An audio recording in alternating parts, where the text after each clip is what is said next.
think I have to go back almost to the first time I ever turned on a computer of my very own in my living room. It was my computer. I knew that, I was always kind of afraid to look this up at the library because somebody would find me out if I did. So I had this computer, and one of the very first things I did was look up congenital adrenal hyperplasia. I had grown up thinking I was the only person in the world, the absolute only one. My mother was told there was no one else. I was told there was no one else. And I turned on that computer and I looked it up, and there were a lot of us out there. And we all grew up with that same lie of you're the only one. And I did meet a few other adults, and we finally met. And it was just completely changed my life.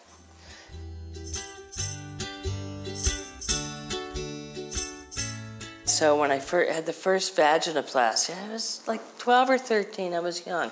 They sent a counselor up, and she, was a very nice woman, but she then proceeded to start to tell me about the science, the pathways of hormones, and it was way over my head. I was a scared little girl. I just needed someone there to hold my hand and say, listen, this OCAH thing did this to your body. This is what we've done. Maybe tell me why they've done it. Nobody has really ever told me why. A clear answer as to why they may have done this or why they did do it. And in the next morning, I was taken off to surgery and had a hole built in me. Did they say that this hole was being built so I could menstruate? And the other reason they do this too is, as a receptacle for a penis. And all those surgeries were never tied and never explained the whys behind it.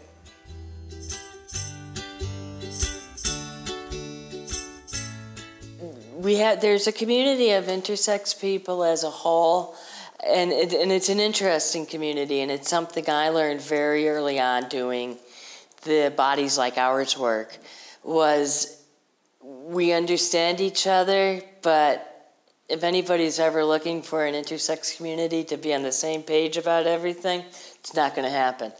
And part of the reason, we all grew up differently, and again, I think the community still has to get over almost the national shame of us, of our own shame that we impose upon ourselves as we reach out and make ourselves known. But are we ever going to have the same thing? Like, for instance, to compare it to with gay and lesbian people to get married, with marriage equality. That was a common goal that population had, that community had. The community of intersex people doesn't necessarily have a common goal because we were all treated very differently. So there's very different goals. I think if there's one goal that if people need to find would be to overcome that shame and the secrecy. And I think we need to understand, and one of the things I think needs to happen for both adults as well as for families with intersex children is to be told they're not alone, there's other people out there, and when there's other people out there, it's a lot easier to stand up and say, yes, that's my story too.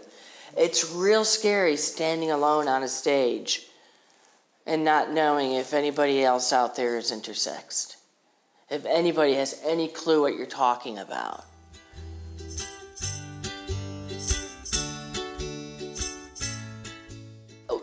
When they do these surgeries on babies, I think that the doctors really think that maybe they're making those bodies, those genitals look female, but I can guarantee you that the 16-year-old brain that owns those genitals does not feel like they're normal. Even if she's never seen any other female genitals, she knows that something is not right.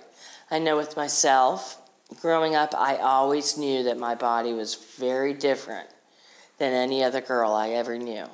I didn't know how. I didn't know why. I just knew that it was different. It wasn't until I did become sexually active, once I went off to college, that I learned just how different it was. And unfortunately, at the time, I didn't have the language to explain it because nobody gave me that language. But it does get better. Worship your body. Yes, it's been cut. It's been mutilated.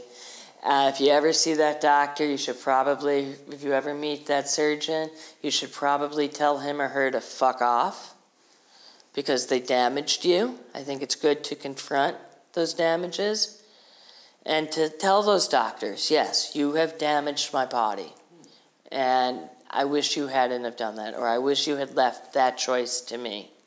Those of us who were speaking out were considered by the medical community to be just a handful of, disruptive, bad outcomes, but most everybody is okay because we don't hear from them. Well, I would, tell people that it's important. Silence does not mean everything's okay. Silence can mean anything. And it's not up to them to determine what silence means by any means. We were not just a small handful of disgruntled people, as I learned very quickly when I started Bodies Like Ours. One of the things that we hear from doctors a lot is, well, don't pay any attention to her. We don't do that kind of surgery anymore. And I would hear this, and if anybody speaks at a medical school, they'll hear that same thing. We don't do that kind of surgery anymore. The problem with any surgeries that are done on genitals or reproductive bits is that you will not know the success of that surgery until that person grows up and becomes sexually active. Hopefully sexually active, particularly in a relationship that's going to last, whether marriage or long term, because then you'll really be able to get an idea on their sexual happiness. And if they have sexual happiness and sexual function, then you can tell me that your surgeries were a success. But you can't. So the surgeries being done today, we won't know if they're working for 25, 30 years. And it's an ongoing thing. And then they'll say, well, we can't study those people. We can't study the 50-year-olds because we don't do that surgery.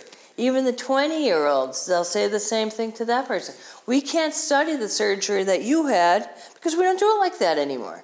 So by constantly changing it up, they keep themselves in business and they don't have to produce any evidence that it works. It's like the only non-evidence-based medicine that's practiced by any modern country. Because there's no evidence behind it. None. And it just blows my mind that they can keep doing it without any evidence base.